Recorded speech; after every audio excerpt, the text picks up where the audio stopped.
teman-teman, halo semuanya, hai, annyeonghaseyo. Apa kabar? Selamat malam. Perkenalkan, nama saya Nadia Rizky.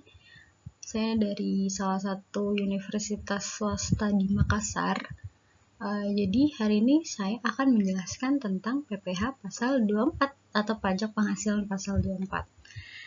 Oke, lanjut. Nah, saya akan menjelaskan apa sih PPh pasal 24 itu. Jadi, PPh pasal 24 itu tuh peraturan yang mengatur hak wajib pajak untuk memanfaatkan kredit pajak mereka di luar negeri untuk mengurangi nilai pajak terutang yang dimiliki di Indonesia. Nah, sedangkan PPh pasal 24 ini tuh udah sudah tercatat dalam undang-undang. Jadi, undang-undang ada di pasal 24 ayat 1 dan ayat 2 UU PPh. Untuk ayat pasal 24 ayat 1 itu bunyinya bahwa pajak yang dibayar atau terutang di luar negeri atas penghasilan dari luar negeri yang diterima atau diperoleh wajib pajak dalam negeri boleh dikreditkan terhadap pajak yang terutang berdasarkan Undang-Undang PPh dalam tahun pajak yang sama, sebagaimana tercantum dalam pasal 24 ayat 2 UU PPh. Besarnya kredit pajak adalah sebesar pajak penghasilan yang dibayar atau terutang di luar negeri, tetapi tidak boleh melebihi penghitungan pajak yang terutang berdasarkan Undang-Undang PPh. Ketentuan pasal 24 UU PPh ini tuh mengatur tentang perhitungan besarnya pajak atas penghasilan yang dibayar atau terutang di luar negeri yang dapat dikreditkan terhadap pajak penghasilan yang terutang atas seluruh penghasilan wajib pajak dalam negeri.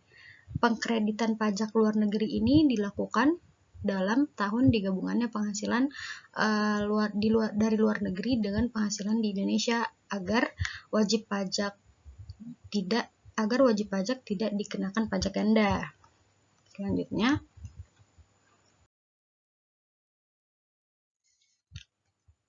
ada subjek dan objek PPh pasal 24, Nah, yang menjadi subjek PPh pasal 24 itu wajib pajak dalam negeri yang terutang pajak atas seluruh penghasilan, termasuk penghasilan yang diterima atau diperoleh dari luar negeri. Sedangkan yang menjadi objek pasal 24 PPh pasal 24 itu penghasilan yang berasal dari luar negeri. Selanjutnya ada sumber penghasilan kena pajak yang dapat digunakan untuk memotong hutang pajak Indonesia sebagai berikut. Di sini agak banyak ya guys. Nah, yang pertama itu ada pendapatan dari saham dan surat berharga lainnya, serta keuntungan dari penghasilan saham dan surat berharga lainnya sama ya. Guys. Penghasilan berupa bunga, royalti, dan sewa yang berkaitan dengan penggunaan harta benda bergerak. Harta benda bergerak tuh kayak mobil mungkin atau motor gitu. Selanjutnya ada penghasilan berupa sewa yang berkaitan dengan penggunaan harga benda tidak bergerak. Lalu ada penghasilan berupa imbalan yang berhubungan dengan jasa, pekerjaan, dan kegiatan. Terus selanjutnya itu ada pendapatan dari bentuk usaha di luar negeri. Selanjutnya ada penghasilan dari pengalihan sebagian atau seluruh hak penambangan atau tanda keikutsertaan dalam pembiayaan atau pemanfaatan di sebuah perusahaan pertambangan. Terus ada keuntungan dari pengalihan aset tetap. Terus ada yang terakhir itu keuntungan dari penghasilan aset yang merupakan bagian dari suatu bentuk usaha tetap atau BUT. Nah,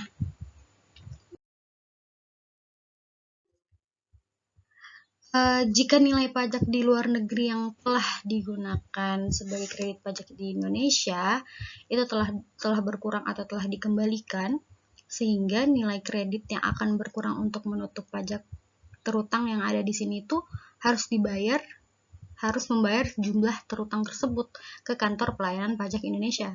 Sedangkan apabila penghasilan luar negeri mengalami perubahan, maka wajib pajak diharuskan melakukan pembetulan SPT tahun pajak yang bersangkutan. Nah, selanjutnya ada cara melaksanakan kredit pajak luar negeri. Untuk melaksanakan kredit pajak luar negeri, itu yang terutang atau dibayar di luar negeri itu wajib pajak wajib menyampaikan permohonan kepada Direktur Jenderal Pajak dengan dilampiri yang pertama ada laporan keuangan dari penghasilan yang berasal dari luar negeri. Terus selanjutnya yang kedua ada fotokopi surat pemberitahuan pajak yang disampaikan di luar negeri. Terus ada dokumen pembayaran pajak di luar negeri. Nah, penyampaian permohonan kredit pajak yang terutang atau dibayar di luar negeri tersebut dilakukan bersamaan dengan penyampaian SPT tahunan PPh. Selanjutnya ada perhitungan PPh pasal 24. Nah, di sini kita akan menuju perhitungannya ya, guys. Kita langsung ke contoh kasusnya. PT Nadia pada tahun 2017, wah ini kehapus nih, memperoleh pendapatan neto di dalam negeri itu sebesar 25 miliar dan dari luar negeri itu sebesar 10 miliar. Asumsi pajak dari luar negeri itu sebesar 20%. Nah, jadi yang kita akan cari itu yang pertama total penghasilan yang tercatat. Untuk mencari total penghasilan yang tercatat itu tinggal ditambah penghasilan di dalam negeri sama penghasilan di luar negeri. Jadi tadi penghasilan dalam negerinya itu ada 25 miliar. Terus ditambah dengan penghasilan dari luar negeri 10 miliar. Berarti kita dapat total penghasilan tercatat itu 35 miliar. Selanjutnya yang kita hitung adalah total PPh terutang. Nah, total PPh terutang itu 25% dikali dengan 35 miliar.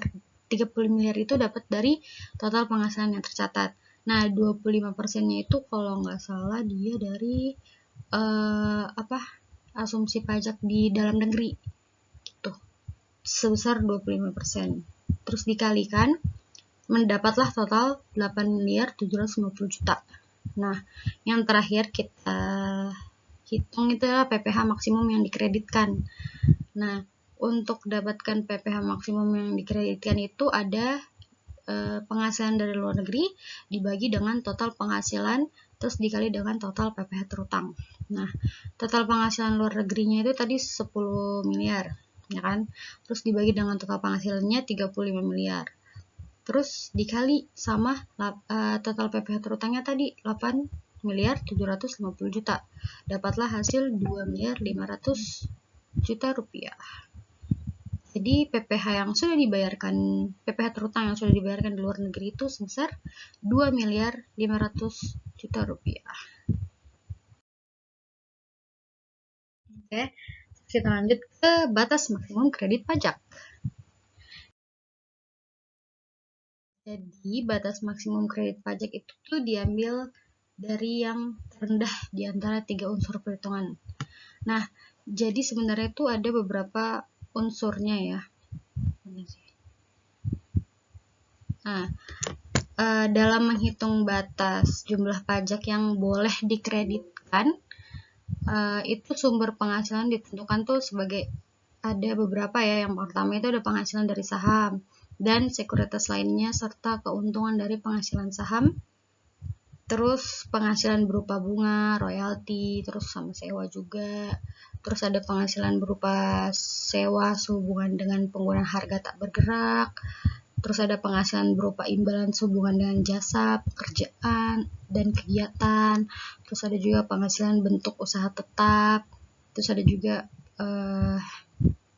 penghasilan dari pengalihan sebagian atau seluruh hak penambangan, terus keuntungan karena pengalihan harta yang menjadi bagian dari suatu bentuk usaha tetap.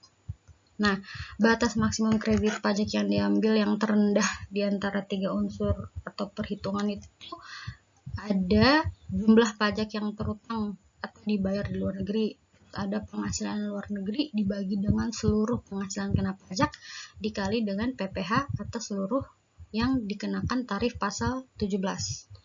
Terus yang ketiga ada jumlah pajak yang terutang untuk seluruh penghasilan kena pajak dalam hal penghasilan kena pajak adalah lebih kecil dari penghasilan di luar negeri. Kita ke contoh kasusnya.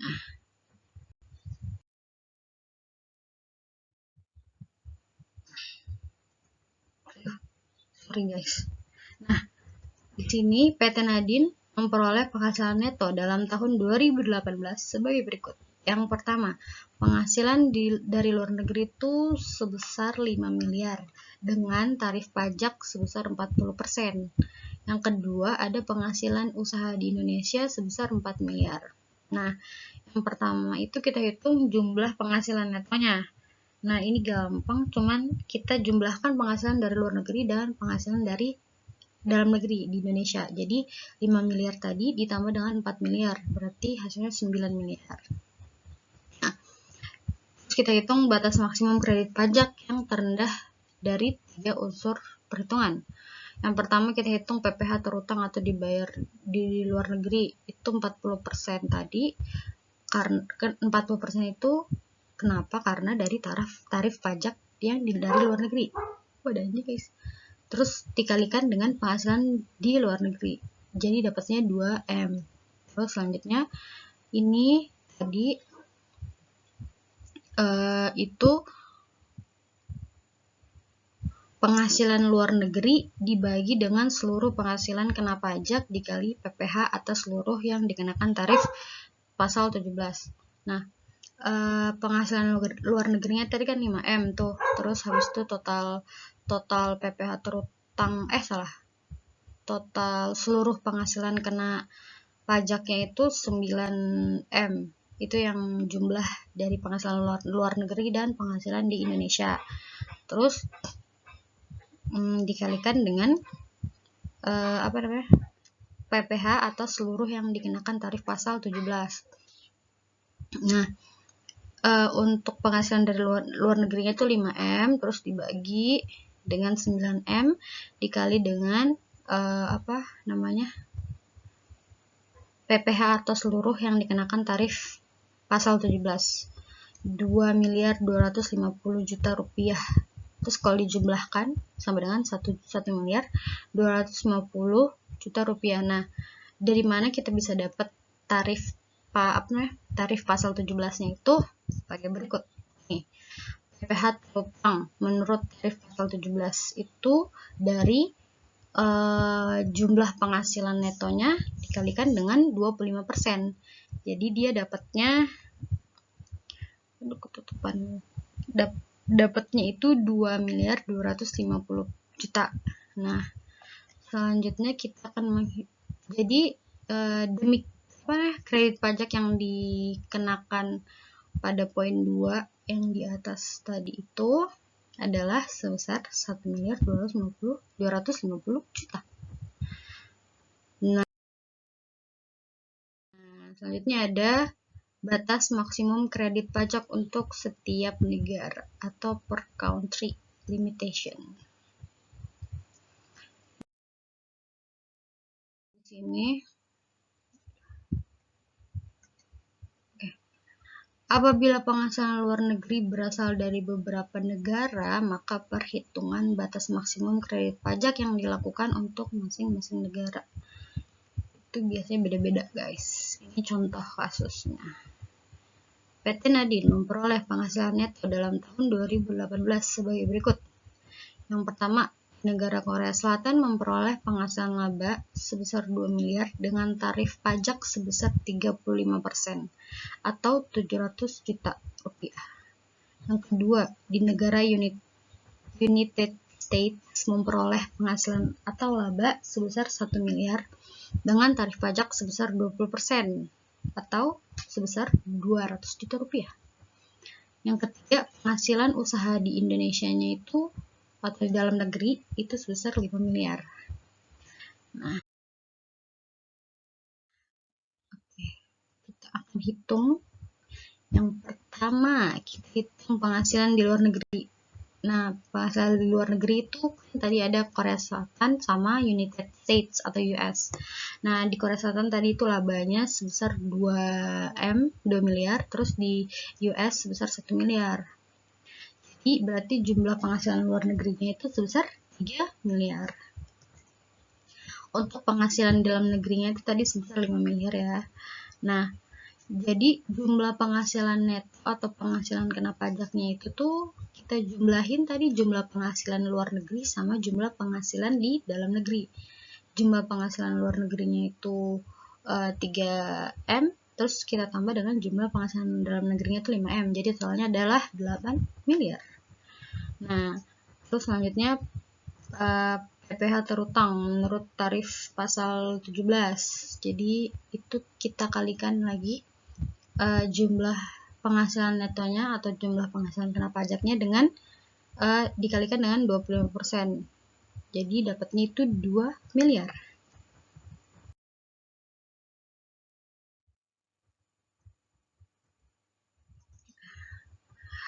Terus selanjutnya itu batas maksimum kredit pajak untuk masing-masing negara. Nah, untuk Korea Selatan sendiri itu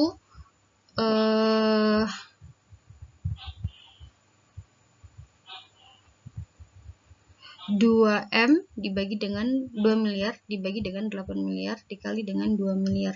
Nah, 2 miliarnya itu yang pertama ini laba netonya tadi itu dibagi dengan jumlah penghasilan dalam negeri dan luar negerinya, terus dikalikan dengan tarif PPh tarif pasal 17 tadi. Jadi kalau dijumlahkan hasilnya adalah 500 juta. Tapi kan pajak utang di Korea Selatan itu tuh sebesar 700 juta. Maka maksimum kredit pajak yang dapat dikreditkan itu 500 juta sesuai dengan hitungan yang sudah kita hitung tadi. Nah, untuk US itu 1 miliar itu diambil dari labanya tadi, terus dibagi dengan jumlah penghasilan luar negeri dan dalam negeri, terus dikali dengan PPh pasal 17, tarif pasal 17, terus dijumlahkan, jadi hasilnya 250 juta. Nah, sedangkan pajak berhutang US sebesar 200 juta. Maka maksimum kredit pajak yang dapat kita kreditkan itu 250 juta. Karena sesuai dengan hitungan yang sudah kita hitung tadi ya. Batas maksimum kredit pajaknya. Nah, jumlah kredit pajak luar negeri yang diperkenankan itu tinggal dijumlahkan aja. Dari Korea Selatan itu 500 juta, terus dari US itu ada 250 juta. Dijumlahkan maka hasilnya 750 juta rupiah. Ya, mungkin sampai situ aja ya penjelasan saya mengenai PPh pasal 24. Mungkin banyak salahnya, mungkin juga banyak kurangnya.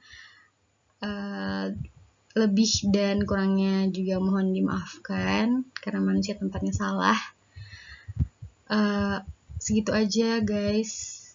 Wassalamualaikum warahmatullahi wabarakatuh. Dadah. See you.